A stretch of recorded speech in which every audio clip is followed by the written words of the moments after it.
Барлығыңа сәлем, менің құрметті балақайларым. Біз сендермен бүгін үй жабдықтары туралы әңгімелесетін боламыз. Сендермен бірге үйдегі әртүрлі заттардың атын бірге қосылып, қайталап отырыңдар. Сонымен бастаймыз. Бұл есік. Қайталайықшы. Есік.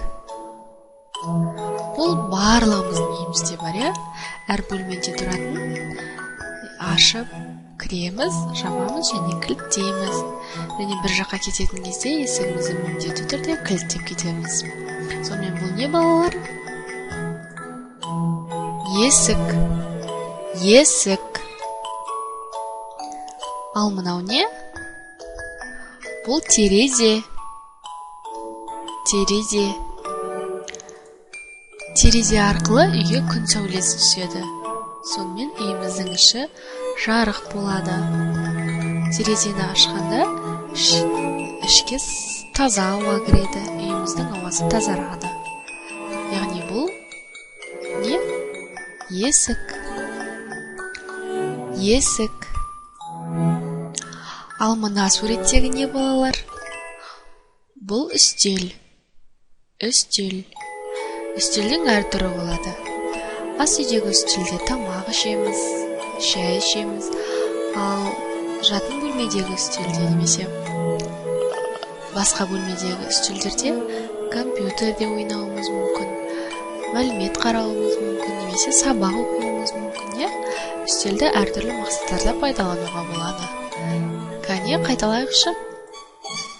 Үстел. Үстел. Үстел.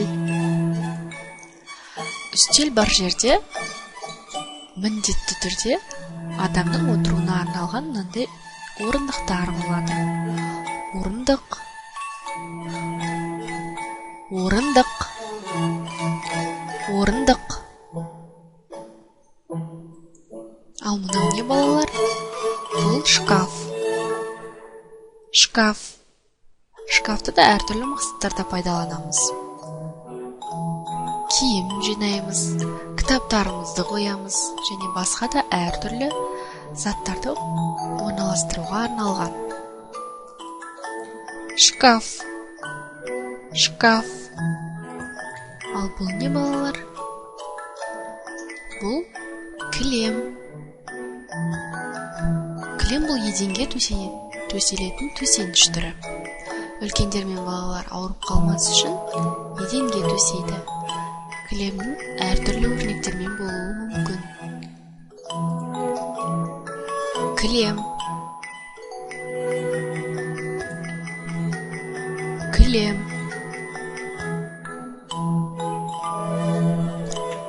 Ал бұл не екенін білесіңдер ме, балалар? Бұл үйіміздің есігі мен терезесіне матадан әсемделіп жасалатын үй бұйымы. Әртүрлі түсті маталардан тігілуі мүмкін. Перде деп аталады.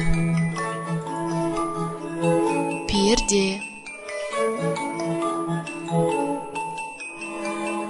Перде.